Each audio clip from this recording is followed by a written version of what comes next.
Oh my god.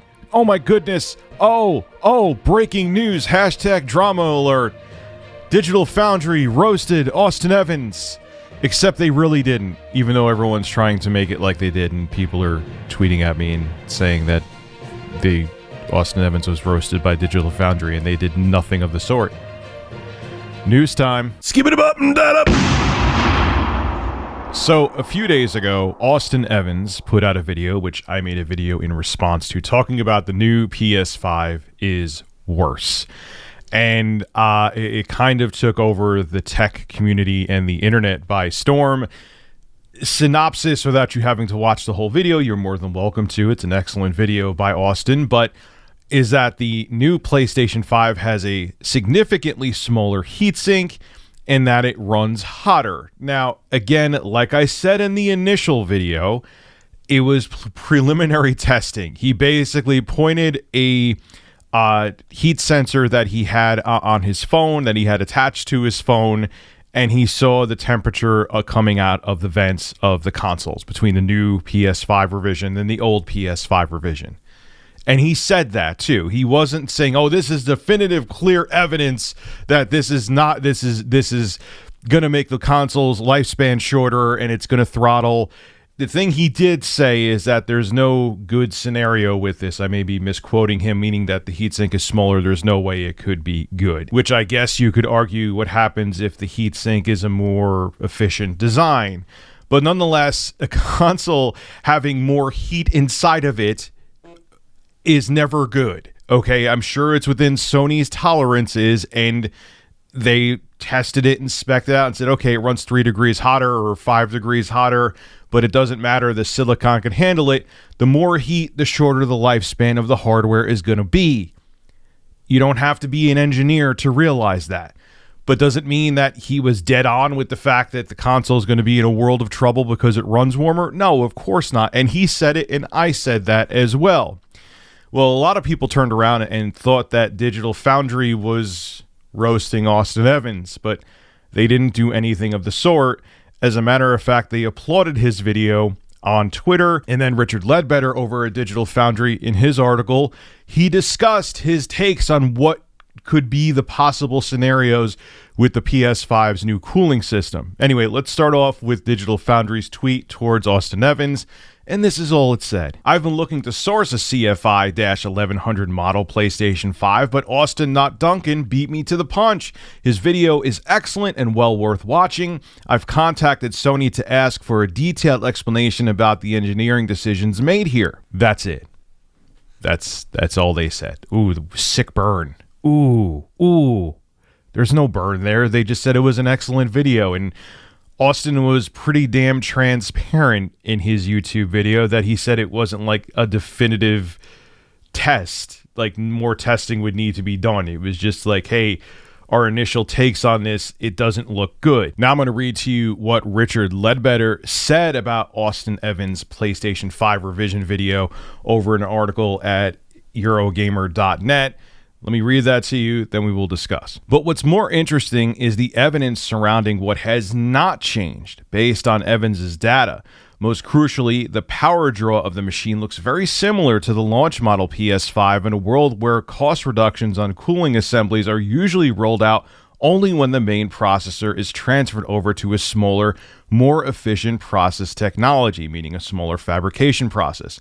So on the face of it, there are questions to be answered here, and fundamentally it comes down to this. If the chip isn't any cooler and if the power requirements are the same, what has changed that justifies such a significant cutback in the mass and materials of the cooler? It's a perfectly reasonable question, and I've asked Sony for comment. The crux of the controversy surrounding Evans's video stems from his view that the new PS5 is worse than the old one. It's his contention that a smaller cooler made from less efficient materials produces a hotter machine. It's not an outlandish theory by any means when you look at the mass and material reductions, but the question of whether it's hotter or not cannot be determined by measuring the heat output of the exhaust alone, and even if it does run a few degrees hotter, it may still be within the manufacturer's tolerances. In Evans's video, there was a very small reduction in noise from the new model, which seems at odds with the notion of a hotter machine.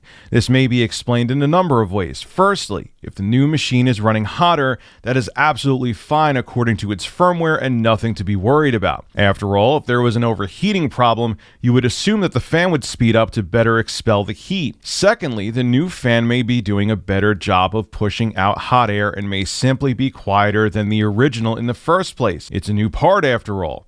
The final theory, which is perhaps somewhat less plausible, is that a smaller heatsink based on materials with a lower overall thermal conductivity has been redesigned in such a way to make it more efficient. So look, at the end of the day, this isn't a roast of Austin Evans. It just Digital Foundry, Richard Ledbetter, and everyone over at Eurogamer, they're trying to be as objective as possible before they get some kind of statement from Sony, which if Sony doesn't give a statement, that would be a little bit suspect, but nonetheless is, look, they're trying to be like, okay, let's try to look at it from all perspectives. Maybe that fan is more efficient and it'll expel heat better, which I have concerns on just relying on the fan, because if the fan gets clogged with dust over time, it's a console. People don't just open up their consoles like people open up their desktop PCs. If that fan clogs, that means it won't be able to expel as much heat, and that could be a problem. They're also saying that maybe it could be it's a more efficient cooler that's in there. There's a more efficient heatsink that's inside of the PlayStation 5. We'll have to wait and see.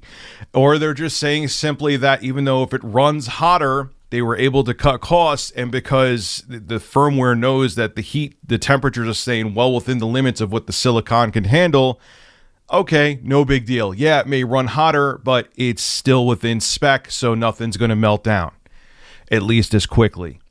So, look, it's going to be a waiting game with this. People are going to buy this newer version of the PlayStation 5, and time will tell if the decisions that Sony made will affect the longevity of the PS5. It's happened before. I mean, remember the original PS3 had the yellow light of death, which was nowhere near as bad as the Xbox 360. It was a 50% failure rate with the initial Xbox 360 with the red ring of death. It's not like consoles haven't had thermal issues before. The red ring of death was basically that the motherboard would flex if it heated up inside of the Xbox 360, and the chips that were inside of there, the GPU that was inside of the Xbox 360, the ATI chip they had in there, and the CPU, they were on what's called a ball grid array. And what would happen is that a ball grid array means that the chip is directly soldered to the board, and if the motherboard flex because they didn't put enough screws in there to cut costs, the motherboard in the original 360 did flex. That ball grid array, it would actually heat up so much that the chip would disconnect from the board, and that's what would cause the red ring of death inside the 360. Then you had the PS4s that all sounded like jet engines, and they had heating issues too. It wasn't, again, anywhere near as bad as the red ring of death, but it was still a thing. So it's not like companies haven't released consoles that were well within spec before, and then they get out on the market and, oh, look, there's problems. Now, there could be absolutely no problems with this PlayStation 5. But Austin Evans is going by his first impressions, and he's just saying that they didn't look good. That's all. And here is Digital Foundry. They're not roasting him, just trying to be, let's just be objective, take a step back, and let's look at the glass half empty and glass half full perspectives with this new PS5 revision. That's it. Everyone could calm their man tits. If you have man tits, you could calm them. This is Rich of Review Tech USA signing out. Have a good one. I'm just a man on the internet with a bird. And he's not even a real bird, so I have issues.